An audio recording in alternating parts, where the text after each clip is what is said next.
everyone, this is Julius Canang and welcome back to my channel. Na-miss nyo ba ako? Kasi ako na-miss ko kayo. Mao din ang mga kaganapan sa isa kasi mana nako, no? Kaya marag end of the week naman karong adlaw kay Domingo man, no? Kunya marag nabisi-bisi kita a little bit karong mga simanahon na, no? Kaya marag dagan-dagan ug ubay-ubay tagi pang buhat. Pero kanang tanan niya atong gikabisihan, angay nato nang ipasalamat kinaanay padulungan og naanay kapaingnan. So mao ni siya ang day nga niadto mi dito sa eskwelahan kay amo anang gilimpyuhan og amo nang giandam ang mga gamit nga among gamiton para sa institutional assessment. Mao ni siya ang pre-assessment before ang national assessment. Pag man natog prepare sa mga gamit na niudto na pud tayong dapitan, no, kay murag gutom na gyud ang ato ang bitok kay mag-andam na pud mi sa moabotay nga institution pagkaugmaana before ni nga video para sa mga assessment. So mao na ni siya. May prepare og giluto di ano natay salads, natay hot and cold dessert, natay appetizer, natay kanapi na syempre na pud tay main course together with a side dish vegetable and side dish starch. Yung manana naman ta sa tong institutional assessment ni irog na pud ta sa pikas natong buhatonon na mao ang SIL or OJT.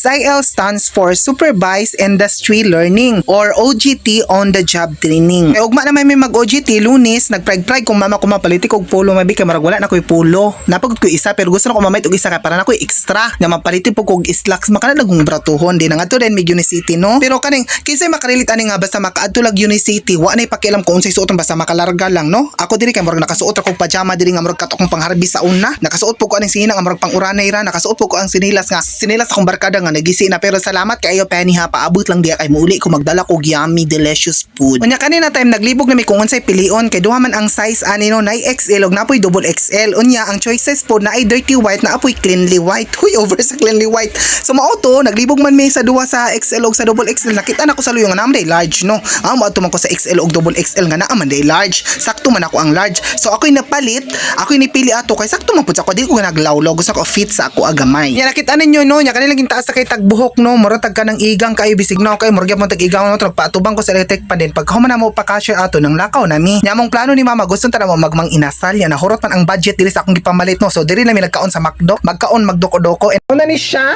Dira. So ato siyang i-review. Lakaw mo. I-review na nato ni siya. So muna mo gipamalit ni Mother Zucchini. Isa, Kupal. This would be Alam mo kang maakin yan. yes. Papunta, May boy.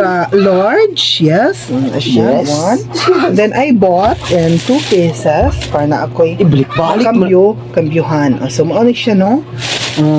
Mabalik-balik. And then another one is the shortable. Oh, yes. And then This slacks? since laban ang akong pili siya mura siya sing slacks siya pero dili siya slacks. Sabot siya mura siya okay siya pero dili siya okay pero mura siya okay. Pamutlag ba ni mo yan? Kanang gamit kay para even nga wala na kumaman ko OJT masakto ra nako siya no mura siya fanta lang. So ana na siya, no. Since ato man ni siyang kuan nun, since ato man ni siyang labhan karon, so ato asa ni siyang i-try. So di na to siya i-try goron, no. So basta sakto ra nako ni ako na siyang gisukot. Ana na siya. Pagkauman ato adin siyang gilabhan kay mulakaw ta man taud-taud kay magpatupita. Nya apan unsa mang istoryahan nga sulod mi dito sa barbershop wala man ko gibidyohan sa akong manghod nga nagpatupi ko, no. O mao na ni siya na shortcut na ni siya kay wala man to na bidyohan nga nagpatupi ko. So mao na ni siya. Gikan mi nagbaklay ana perting inita so nagpaway pud mi nang murag naipayag-payag diri gamay, no, kay nagpalandong mi kay perting inita maka-heat stroke.